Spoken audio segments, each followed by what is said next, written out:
नमस्कार दोस्तों, स्वागत है आप सभी का हमारे YouTube चैनल देव जी के ट्रिक में। दोस्तों हम लोग यहाँ पर डेली की तरह हिंदी का फुल टेस्ट लगाएंगे, जहाँ पर आपके पूरे 50 क्वेश्चन हैं।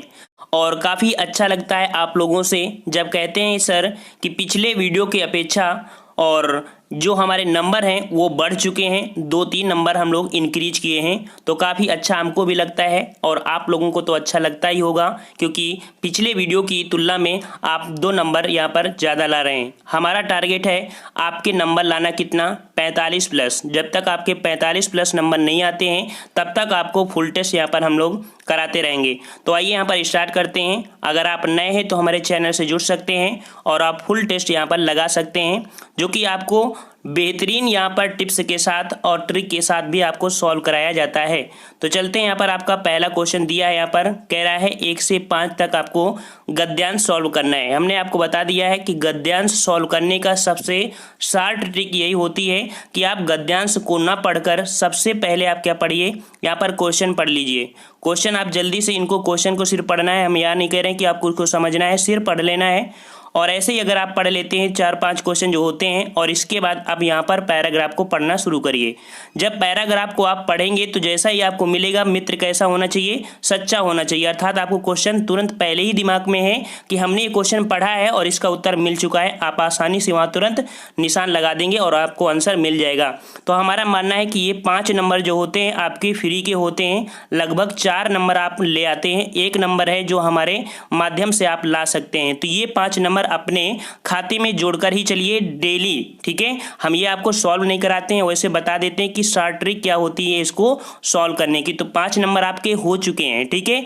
अब हम लोग स्टार्ट करते हैं। जो आपका गद्यांश के साथ साथ आपका जो मेन आपका टारगेट है, आपको ग्रामर को मजबूत करना, ठीक है। क्योंकि जब तक आपका 45 नहीं आता है तब तक आप बता दीजिएगा, हम यहाँ पर प्रैक्टिस सेट आपको बनाते रहेंगे।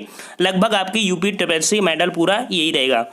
6 नंबर से स्टार्ट करते हैं। क्वेश्चन आपसे कह रहा है नौकर का पर्यायवाची शब्द लिखिए। नौकर का पर्यायवाची शब्द क्या होता है? नौकर का पर्यायवाची होता है आपका सेवक। क्या होता है? सेवक। फ्रेंड्स, अगर आपको वीडियो अच्छा लगे तो प्लीज़ लाइक ज़रूर करना, सपोर्ट करिएगा हमारा भी। नेक्स्ट क्वेश्चन आपका 7 कह रहा है सर्वनाम के उचित रूप से रिक्त स्थान की पूर्ति कीजिए। तो यहाँ पर आपको रिक्त स्थान भरना है। क्या भरना है? आप यहाँ पर देखिए, कह रहा है बड़ी बहन कहाँ रहती है। तो यहाँ पर आपको क्या कह सकते हैं कि क्या भरा जाएगा यहाँ पर? तो आपका भरा जाएगा यहाँ पर आपका सी नंबर। क्या भरा जाएगा? सी, आपकी बड़ी बहन, क्योंकि हमको इसके अकॉर्डिंग भरना है। हो सकता है यहाँ पर भाई होता तो आपका बड़ा भाई कर देते, लेकिन यहाँ पर बड़ी भाई होने की वजह से आपकी बड़ी बहन कहाँ रहती है, ठीक है ना। तो ये आपका वर्ड भरा जाएगा सी नंबर। नेक्स्ट कह रहा है निर्देशानुसार वाक्य को पूरा कीजिए। कह रहा है काशी शहर गंगा नदी। यहाँ पर आपको ब्लैंक में क्या भरना है? यहाँ पर 4 आपको ऑप्शन है। तो काशी शहर गंगा नदी के तट पर बसा है, के तट पर बसा है, अर्थात सी आपका सही जवाब हो जाएगा, ठीक है। यहाँ पर ऐसे होगा जो कि संबंध बोधक है, ठीक है, क्योंकि संबंध वहाँ पर बोधक भी है, आपको ये भी याद रखना है। नेक्स्ट क्वेश्चन आपसे कह रहा है तद्भव शब्द का आशय क्या है? तद्भव शब्द का आशय। तो देखिए यहाँ पर तद्भव शब्द का जो आशय है, इसका मतलब होता है संस्कृत शब्दों से उत्पन्न शब्दों से। अर्थात ये शब्द जो तद्भव होते हैं शुद्ध आपके नहीं होते हैं, संस्कृत के बिगड़े हुए रूप होते हैं। अर्थात इसके अकॉर्डिंग आपका बी नंबर हो जाएगा। संस्कृत शब्दों से उत्पन्न हुए जो शब्द होते हैं उन्हें तद्भव शब्द कहते हैं। और अगर वहीं बात करें तत्सम, तो शुद्ध संस्कृत के जो शब्द होते हैं उनको हम लोग तत्सम कहते हैं। नेक्स्ट क्वेश्चन की ओर चलते हैं। क्वेश्चन आपसे कह रहा है निम्नांकित में से कौन सा शब्द को कोऑर्डिनेटर का हिंदी समानार्थी है? तो कोऑर्डिनेटर का जो हिंदी होता है वो आपका क्या होता है? तो कोऑर्डिनेटर का हिंदी होता है अर्थात समानार्थी होता है समन्वयक। क्या होता है? समन्वयक। मतलब आपका सी हो जाएगा यहाँ पर समन्वयक। और समन्वयक का हिंदी अगर बोला जाए कि क्या मतलब होता है, तो समन्वयक का मतलब होता है तालमेल बैठाने वाला। तालमेल बैठाने वाले को बोलते हैं समन्वयक, ठीक है ना। चलिए 11 नंबर आते हैं। 11 नंबर कह रहा है 11 और 12 नीचे दिए गए वाक्यों में त्रुटि भाग का चयन कीजिए। त्रुटि होने पर विकल्प, अगर त्रुटि रहित होने पर अर्थात त्रुटि ना हो तो ऑप्शन आपका डी सही होगा। तो यहाँ पर देखिए 11 नंबर कह रहा है कि खेल शुरू होने के 1 घंटा पहले खिलाड़ी मैदान में जाकर कुछ कसरत कर लेते हैं, कोई त्रुटि नहीं है। अर्थात यहाँ पर आपका क्या होगा, तो यहाँ पर कहता है कसरत के स्थान पर अभ्यास होता है। क्या होता है? अभ्यास। मतलब कि आपका यहाँ पर क्या होना चाहिए? अभ्यास होना चाहिए। कसरत नहीं करते हैं कोई भी खिलाड़ी, अभ्यास करते हैं थोड़ा सा, ठीक है। जैसे बैटिंग वाले हैं बैटिंग करते हैं, बल्लेबाज अपना होते हैं जो बॉलिंग करते हैं बॉलिंग करते हैं, ऐसे आप अभ्यास होता है। यहाँ पर आपका हो जाना चाहिए अभ्यास। चलिए वैसे ही आपका क्वेश्चन नंबर आपका दिया है यहाँ पर 12 नंबर, जो मेहमान दिल्ली से आए थे, अर्थात यहाँ पर आपको त्रुटि होगा, जो मेहमान दिल्ली से आए थे उन सबको माँ ने चाय पिलाया, इसमें से कोई त्रुटि नहीं है। अर्थात यहाँ पर क्या त्रुटि आपको देखने को मिली, तो यहाँ पर आपको जो 12 में देखने को त्रुटि मिली तो होगा कि चाय पिलाया नहीं, चाय पिलाई। चाय पिलाई क्यों? माँ ने है ना, माँ ने चाय पिलाया नहीं, माँ ने चाय पिलाई। यहाँ पर शुद्ध वर्ड आपका ये भरा जाएगा, ठीक है ना। अर्थात यहाँ पर सी में आपका एरर है, ठीक है ना। आ गया समझ में? अगर आ गया है तो प्लीज़ वीडियो को लाइक भी करिए, साथ साथ में हमको भी मज़ा आएगा और आपको तो अच्छा लग ही रहा होगा हमारे अकॉर्डिंग। चलिए यहाँ पर अगला क्वेश्चन आपसे कह रहा है, मुहावरे के भावार्थ की दृष्टि से कौन सा विकल्प सही नहीं है। तो भावार्थ के आधार पर देखिए यहाँ पर कौन सा विकल्प सही नहीं है। तो यहाँ पर आपका पहला कह रहा है बाल की खाल निकालना, बहुत परिश्रम करना, ये तो बिल्कुल गलत आपका है। बाल की खाल निकालना बहुत परिश्रम नहीं होता है, कह सकते हैं कि बहुत छानबीन करना। तो बाल की खाल निकालना होता है बहुत छानबीन करना। बहुत होते हैं जैसे लड़के होते हैं ना, आप मॉडर्न ज़माने में जानते हैं ये वर्ड को, कि बहुत बाल की बात की खाल निकालते हैं, बहुत छानबीन करते हैं, कभी उसका व्हाट्सएप चेक करते हैं, समझ गए होंगे ना। तो वही चीज़ आपको यहाँ पर दिया है, बाल की खाल निकालना। अगला इसको भी पढ़ लीजिए ताकि आपके 4 ऑप्शन क्लियर हो जाएं। कलेजा ठंडा होना मतलब शांति या संतोष प्राप्त करना। कमर कसना मतलब होता है आपका अच्छी तरह तैयार होना। फटेहाल मतलब होता है बहुत गरीब होना, ठीक है ना। तो इसका हमने क्या बताया कि बाल की खाल निकालना मतलब होता है बहुत छानबीन करना। तो आपका ये त्रुटि थी आपकी यहाँ पर, ठीक है ना। चलिए नेक्स्ट क्वेश्चन आपसे कह रहा है, नीचे दिए गए मुहावरे का अर्थ बताइए। तो मुहावरा आपका दिया है दाग लगना। दाग लगना, दाग लगना मतलब होता है आपका कलंक लग जाना, ठीक है। क्या होता है? कलंक लग जाना। अर्थात आपका जवाब हो जाएगा बी नंबर, ठीक है। चलिए नेक्स्ट क्वेश्चन आपसे कह रहा है, निम्नांकित में से कौन सा शब्द स्वकीय का विलोमार्थक है। तो स्वकीय का विलोमार्थक जो शब्द है वो आपका क्या हो जाएगा, तो स्वकीय का विलोम होता है आपका परकीय। क्या होता है? परकीय। अर्थात आपका जवाब डी नंबर हो जाएगा, परकीय हो जाएगा, ठीक है, परकीय। चलिए नेक्स्ट क्वेश्चन आपको यहाँ पर रिक्त स्थान की पूर्ति है। देखो हमने जो सेट पेपर बनाए हैं ये आपके अकॉर्डिंग अर्थात यूपी SSC में जो इस वक्त क्वेश्चन पूछे जाते हैं, अगर आप लोअर 2 की तैयारी कर रहे हैं तो इस पर थोड़ा सा आपको ज़्यादा हमने सिलेबस के अकॉर्डिंग दिया है, क्योंकि लगभग जो यूपी SSC में है तो लगभग सभी लोग कंबाइंड होते हैं। इस कारण आपको 2-4 क्वेश्चन आपके अलंकार से संबंधित मिल सकते हैं, क्योंकि आपके लोअर 2 के मेंस में आपको यहाँ पर अलंकार देखने को नहीं मिलेंगे, ठीक है। तो उसका स्पेशल हम वीडियो बना देंगे, लेकिन इसके साथ आप तैयारी करते रहिए। यहाँ पर अगला कह रहा है, सर्वनाम के उचित रूप से रिक्त स्थान की पूर्ति कीजिए। तो सर्वनाम के अनुसार आपको भरना है, अर्थात यहाँ जो वर्ड होगा उसी के अकॉर्डिंग भरा जाएगा। तो सर्वनाम के उचित रूप से रिक्त स्थान की पूर्ति कीजिए। तो देखिए यहाँ पर कह रहा है चाबी खो गई, अर्थात मैं जो है इसके अकॉर्डिंग आपकी शुद्ध क्या हो जाएगा, तो आपका हो जाएगा मेरी चाबी खो गई। क्या हो जाएगी? मेरी चाबी खो गई। अर्थात सी सही जवाब आपका भरा जाएगा, मेरी चाबी खो गई। नेक्स्ट कह रहा है मौत का पर्यायवाची शब्द लिखिए। मौत का पर्यायवाची शब्द लिखिए। तो देखिए मौत का पर्यायवाची मतलब होता है, पर्यायवाची कह रहा है, विलोम नहीं कह रहा है। मौत का पर्यायवाची होता है निधन। क्या होता है? निधन। अर्थात आपका ए सही जवाब हो जाएगा, ठीक है। चलिए 18 नंबर क्वेश्चन आपसे कह रहा है, निर्देशानुसार वाक्य को पूरा कीजिए। वाक्य को पूरा कीजिए। तो यहाँ पर कह रहा है क्रिया विशेषण। ठीक है, अर्थात क्रिया विशेषण से है ना, तो कह रहा है जो जोकर को देखकर सभी बच्चे हंस पड़े, अर्थात किस प्रकार से हंसे थे, ये क्रिया मतलब जो क्रिया विशेषण दिया है तो खिलखिलाना या शोकपूर्वक या किस हिसाब से, तो वो जो वर्ण होंगे वो क्रिया विशेषण के अकॉर्डिंग आपको भरा जाएगा। तो यहाँ पर हो जाएगा खिलखिलाकर, मतलब आपका ए सही जवाब हो जाएगा खिलखिलाकर, अर्थात क्रिया विशेषण। आपके दोनों वर्ड मिल गए।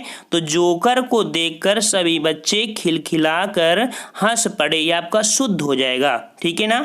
तो फ्रेंड्स, अगर आपको अच्छा लग रहा हो तो प्लीज़, अगर अभी तक आपने लाइक नहीं किया है तो लाइक कर दीजिए, ठीक है, और शेयर भी करते रहिए ताकि हमको भी अच्छा लगे। और नेक्स्ट क्वेश्चन की ओर आते हैं। कह रहा है निर्देशानुसार वाक्य को पूरा कीजिए। निर्देशानुसार वाक्य को पूरा करना है।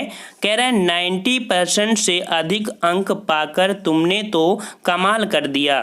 तो यहाँ पर आपका विस्मय बोधक है, लेकिन विस्मय बोधक कितने अकॉर्डिंग है, अर्थात यहाँ पर क्या भरा जाएगा, तो हो जाएगा अरे वाह। ठीक है, क्या भरा जाएगा, अरे वाह। अरे वाह 90% से अधिक अंक लाकर तुमने तो कमाल कर दिया, मतलब आपका ए जवाब हो जाएगा। ठीक है, चलिए नेक्स्ट क्वेश्चन आपसे कह रहा है उसने नया साल खरीदा है। उसने नया साल खरीदा है, वाक्य में कौन सा विशेषण है, तो यहाँ पर जो आपका विशेषण हो जाएगा तो हो जाएगा गुणवाचक विशेषण। उसमें कुछ गुण रहा होगा, इसी कारण होगा आपका गुणवाचक विशेषण, मतलब बी जवाब आपका हो जाएगा सही। ठीक है, गुणवाचक, नया साल अर्थात गुणवाचक विशेषण। नेक्स्ट क्वेश्चन आपसे कह रहा है कि मुहावरा बताना है आपसे। खून के घूंट पीकर रह जाना। खून के घूंट पीकर रह जाना मतलब कि होता है विवशता के कारण क्रोध रोक लेना। ठीक है, डी नंबर, विवशता के कारण क्रोध रोक लेना, वही होता है खून के घूंट पीकर रह जाना। मतलब कि अगर आपकी कोई कमजोरी है, अगर दूसरा कोई कुछ बोलता है तो आपकी कमजोरी को फ़ायदा उठा लेते हैं, तो वो कुछ भी बोल जाए तो विवशता के कारण आप क्रोध रोक लेते हैं। ठीक है ना, वही आपका है खून के घूंट पीकर रह जाना। नेक्स्ट कह रहा है निम्नलिखित में से किस वाक्य में अपादान कारक है।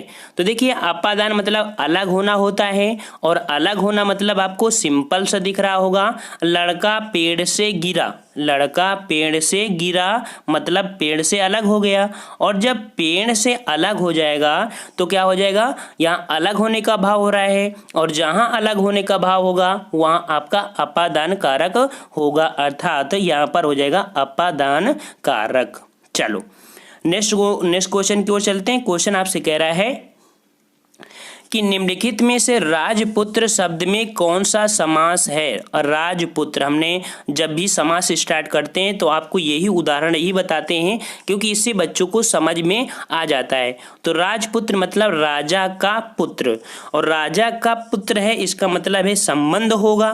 ठीक है, का शब्द किस में आता है, संबंध में आता है ना, का शब्द होता है संबंध में। तो ये आपका तत्पुरुष है, लेकिन तत्पुरुष में कौन सा तत्पुरुष, तो आपका हो जाएगा संबंध तत्पुरुष समास का उदाहरण है राजा का पुत्र। ठीक है, तो का शब्द होता है संबंध काकी के। अगला कह रहा है उमेश शब्द में कौन सी संधि है। उमेश शब्द में कौन सी संधि है, तो उमेश में क्या हो जाएगा, अगर उमेश को अगर बोले यहाँ पर गुण संधि होगी, क्या होगी, गुण संधि। कैसे होगी इसको समझिए। देखो यहाँ पर उमेश है ना, तो इसको लिखिए उमा, उमा धन ईश, उमा धन ईश। अब यहाँ पर आपको कैसे करना है, तो यहाँ पर आपका बड़ा की मात्रा है, ठीक है, यहाँ पर आपकी बड़ी है ना। अब दोनों को जब यहाँ पर मिलाएंगे तब आपका बनेगा क्या, ए बनेगा, क्या बनेगा, ए। तब आपका हो जाएगा उमेश। ठीक है, ये तो खत्म, ये भी खत्म, तो ये हो जाएगा उमेश। समझ गए होंगे ना इस संधि का, अर्थात ये आपकी गुण संधि है। ठीक है, चलो नेक्स्ट क्वेश्चन की ओर चलते हैं। क्वेश्चन आपसे कह रहा है कृतज्ञ का विलोमार्थक शब्द बताइए। कृतज्ञ का विलोमार्थक क्या होता है, तो कृतघ्न होता है। कृतघ्न मतलब कि जवाब आपका बी नंबर हो जाएगा। कृतज्ञ का होता है कृतघ्न। ठीक है, बी नंबर।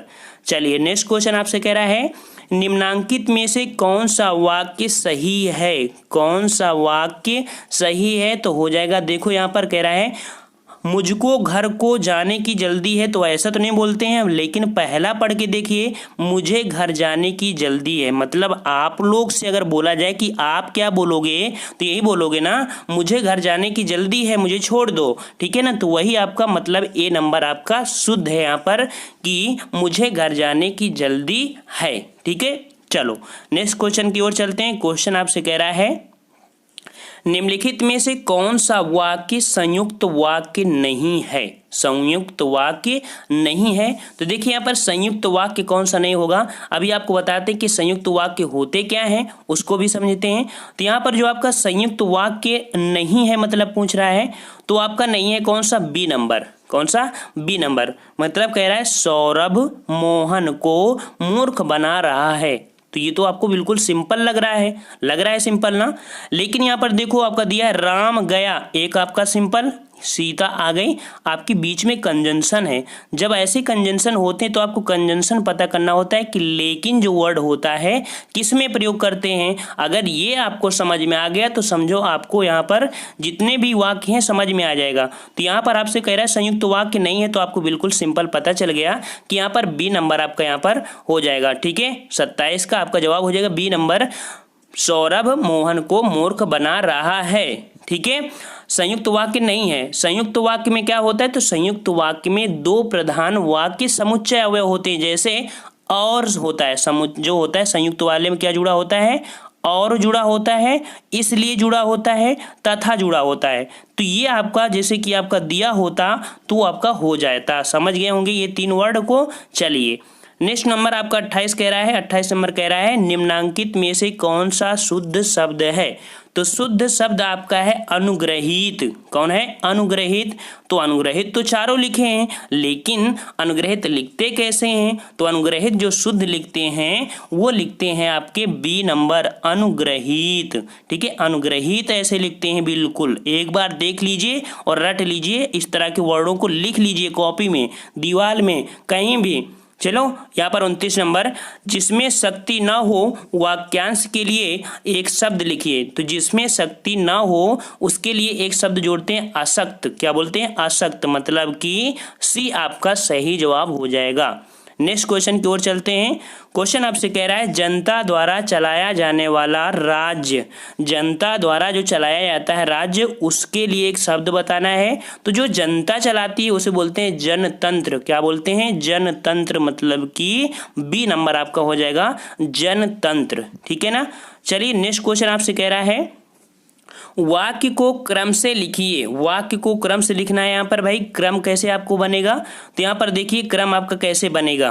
तो सबसे पहले आप बोलिए यहाँ पर कैसे, आपको ऐसे बोलना है, थोड़ा सा इसको ऑफ कर लें।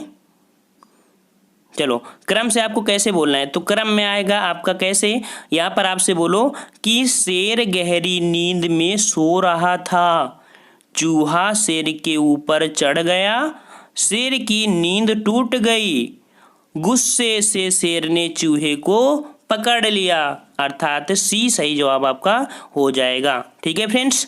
तो मस्ती से हंसते रहिए, पढ़िए रहिए, और आपका टारगेट 45 नंबर मत भूलिए, क्योंकि 45 नंबर जब तक नहीं लाते तब तक हम आपका पीछा नहीं छोड़ेंगे, ठीक है। और आप लोग भी हमारा पीछा मत छोड़ना जब तक आपके 45 नहीं आते हैं। जितना भी मेहनत करना हो हम लोग करेंगे साथ में मिलके, ठीक है। 32 नंबर कह रहा है दिगंबर शब्द का सही संधि विच्छेद बताइए। तो दिगंबर ग का हो जाता है का, अर्थात दिक धन अंबर। दिक धन अंबर मतलब कि 32 का जवाब बी नंबर हो जाएगा, दिक धन अंबर, ठीक है। अब बात आती है कि है ये क्या, तो आपका व्यंजन होती है। क्या होती है? व्यंजन संधि आपकी है ये। चलिए नेक्स्ट क्वेश्चन आपसे कह रहा है गायत्री गीत गाती है। गायत्री गीत गाती है, यह वाक्य सामान्य भूतकाल में होगा। तो गायत्री गीत गाती है, इसका मतलब कि गायत्री गीत गाती है, यह वाक्य सामान्य भूतकाल में है, ठीक है। ए नंबर आपका यहाँ पर हो भी जाएगा शुद्ध। गायत्री ने गीत गाया, ठीक है। ये कह रहा है वाक्य सामान्य भूतकाल में होगा, तो सामान्य भूतकाल में क्या होगा? गायत्री ने गीत गाया, ये आपका हो जाएगा सही जवाब, ठीक है ना। चलिए 34 नंबर कह रहा है कि किलकत कान घुटुरवन आवत, मणिमय कनक नंद के आंगन बिंब करवे धावत, ठीक है। तो किलकत कान मतलब किलकते हुए कान्हा घुटरुओं के बल आ रहा है। ठीक है, मन में कनक नंद के आंगन में, मतलब मणि जैसे आपके संगमरमर लगे हुए हैं, तो उसमें से नंद क्या कर रहे हैं, वो दौड़ दौड़ उनको पकड़ रहे हैं। तो मतलब कृष्ण की बात कर रहे हैं। और जब भी कृष्ण होता है तो यहाँ पर कह रहा है वात्सल रस का आलम्बन कौन है, अर्थात तो आलम्बन के हिसाब में जो आलम्बन है तो वो कौन है यहाँ पर। तो आपका जवाब हो जाएगा डी नंबर, अर्थात बालक श्री कृष्ण। बालक श्री कृष्ण ही यहाँ पर आलम्बन है। ठीक है, इसमें आलम्बन कौन है, श्री कृष्ण के बारे में मेन फोकस किया गया है, तो आलम्बन हो जाएंगे बालक श्री कृष्ण हो जाएगा। ठीक है ना। तो फ्रेंड्स, अगर आपको अच्छा लग रहा है तो प्लीज़ लाइक करिए, क्योंकि हमारा बोलते बोलते मुंह दर्द होने लगता है, लेकिन हम आपको पढ़ाना नहीं छोड़ते। ठीक है, आधा घंटा आपको प्रॉपर बोलते ही रहते हैं, तो लाइक कर दिया करो, तो हमको लगेगा नहीं हमको आपने लाइक किया, हमको दवा मिल गई। ठीक है ना। 35 नंबर कह रहा है जिसका अंत ना हो के लिए एक शब्द निम्न में से कौन सा होगा। जिसका अंत ना हो के लिए एक शब्द बताइए, उसका आपका अर्थ होता है अनंत, मतलब बी आपका सही जवाब हो जाएगा। ठीक है ना। चलते हैं यहाँ पर अगला क्वेश्चन कह रहा है बसंत में नाचा बहुत मेरा मन मयूर, रेखांकित में अलंकार। हमने डायरेक्ट यही क्वेश्चन आपके उदाहरण में लिखवाया है, अगर आपने देखा होगा तो आप बिल्कुल ऐसे उदाहरण आपको मिलेगा। बहुत मेरा मन मयूर में आपसे अलंकार पूछा है, तो देखिए यहाँ पर 36 का जवाब हो जाएगा आपका कौन सा, तो जवाब हो जाएगा आपका रूपक अलंकार, अर्थात सही जवाब हो जाएगा रूपक अलंकार। ठीक है, रूपक मतलब यहाँ मन जो है वो आपका उपमेय है और जो मयूर है वो आपका उपमान है, मतलब कि एक रूपता स्थापित की गई है। और जब एक ही रूप होता है, ठीक है, तुलना कर दी जाती है डायरेक्ट, वो होता है आपका रूपक अलंकार। ठीक है, उपमा में समानता होती है, उत्प्रेक्षा में आपके बस पॉइंट होते हैं, मन मानो जन जानो। ठीक है, चलिए नेक्स्ट क्वेश्चन की ओर। 37 नंबर कह रहा है विभत्स रस का स्थायी भाव क्या है। विभत्स रस का स्थायी भाव, तो विभत्स रस का स्थायी भाव क्या होता है आपका जुगुप्सा, मतलब आपका जवाब हो जाएगा डी नंबर। इस विभत्स का होता है जुगुप्सा या घृणा होता है। ठीक है, चलिए 37 नंबर की ओर आते हैं। 37 नंबर आपसे कह रहा है व्याकरण की दृष्टि से शुद्ध वाक्य है, तो व्याकरण की दृष्टि से यहाँ पर देखिए शुद्ध वाक्य जो आपका हो जाएगा तो क्या होगा, तो यहाँ पर इसको पढ़िए, और जब पढ़ोगे चारों में तो एक आपको मिल जाएगा। हम यहाँ पर चारों को पढ़ेंगे तो समय लग जाएगा, और बच्चे कमेंट करेंगे सर क्या चारों ऑप्शन पढ़ रहे हैं, डायरेक्ट बताइए ना। तो हम डायरेक्ट आपको यहाँ पर बता रहे हैं, डी नंबर आपका है वह विदुषी महिला है। वैसे भी एग्जाम में देखो आपको पढ़ना ही पड़ेगा, और लगभग आप पकड़ भी लेंगे इस क्वेश्चन को, तो हम समय नहीं लेंगे उसमें। तो यहाँ पर हो जाएगा वह विदुषी महिला है, ये आपका बिल्कुल शुद्ध लिखा हुआ है। ठीक है, चारों क्वेश्चन को पढ़ लीजिए, कहीं ना कहीं आपको त्रुटि दिख जाएगी। अगला है 39 नंबर कह रहा है आ उपसर्ग से बना शब्द निम्न में से कौन सा है। तो आ शब्द से जो बना है वो है आजीवन। कौन है, आजीवन, मतलब आपका बी ए नंबर सही हो जाएगा आजीवन। और आजीवन में समास बोले तो आजीवन में समास हो जाएगा आपका अव्ययी भाव समास, क्योंकि आ शब्द यहाँ पर क्या है उपसर्ग, मतलब कि प्रधानता होती है, तो आपका हो जाएगा इसमें आजीवन में आपका उपसर्ग, मतलब कि अव्ययी भाव समास वो पूछा जाता है।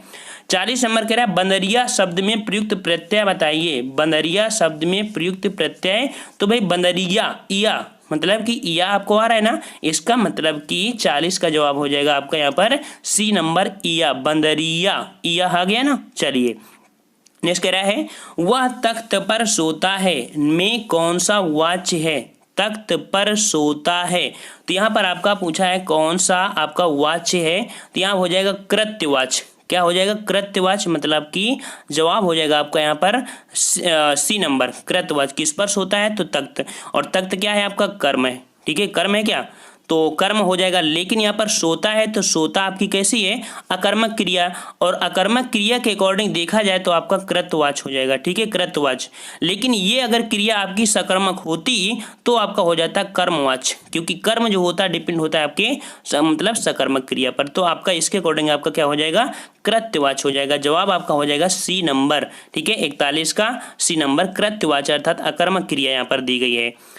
नेक्स्ट कह रहा है हस्तलिखित शब्द किस समास का उदाहरण है। हस्तलिखित शब्द किस समास का उदाहरण है? तो ये उदाहरण आपका किसका होगा? हाथ से लिखित। हाथ से और से शब्द जो होता है वो करण कारक में होता है, अर्थात तत्पुरुष समास होगा और तत्पुरुष समास आपका हो जाएगा कौन? यहाँ पर बी नंबर। और अगर इस पे में पूछे कौन सा तत्पुरुष समास तो हो जाए करण या तृतीय तत्पुरुष समास कहे जाएंगे, ठीक है ना। नेक्स्ट कह रहा है 43 नंबर कि उद्धरण अथवा भाव प्रकाशन तथा व्याख्यावाचक शब्दों के पहले अपूर्ण विराम के आगे कौन सा चिन्ह लगाते हैं?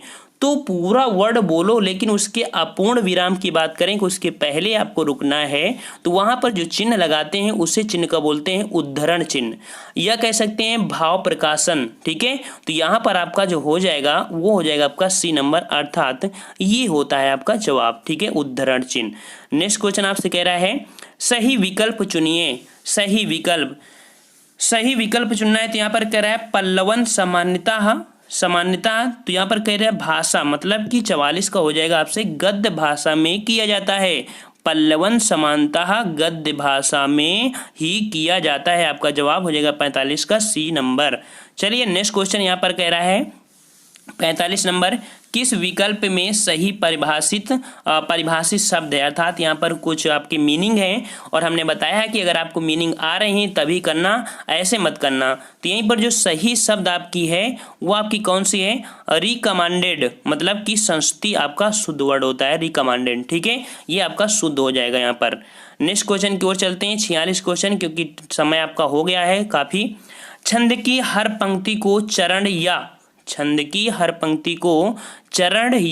या मतलब कि चरण या पाद कहते हैं, मतलब ए आपका सही जवाब हो जाएगा।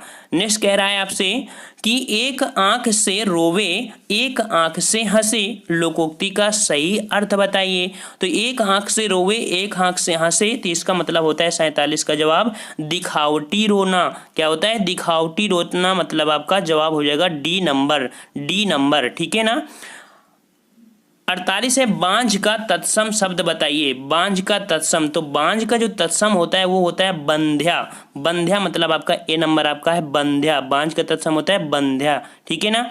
49 नंबर से कह रहा है आपसे चा छा जा झा उदाहरण है, तो ये किस प्रकार के व्यंजन हैं? तो किस प्रकार के व्यंजन होंगे भाई? तो चा छा जा आपके स्पर्शी संघर्षी व्यंजन के उदाहरण है। किसके हैं?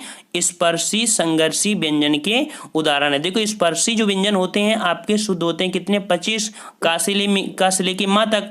जो संघर्षी होते हैं या कह सकते हैं ऊष्म होते हैं वो 4, लेकिन स्पर्श के साथ आपके रगड़ खाते हुए जो निकलते हैं उनको 25 नंबर तक, मतलब का से लेके 25 का से लेकर माँ तक होते हैं। इस कारण से स्पर्शी संघर्षी में आपके हो जाएंगे यहाँ पर चा छा जा झा, जो उदाहरण आपका दिया है, ठीक है। और लास्ट क्वेश्चन आपका दिया है यहाँ पर कौन सा? ठेठ हिंदी का ठाठ के लेखक कौन है, ठीक है। तो देखो लगभग आपका टाइम हमने कितना लिया है यहाँ पर? 27-28 मिनट लिया है।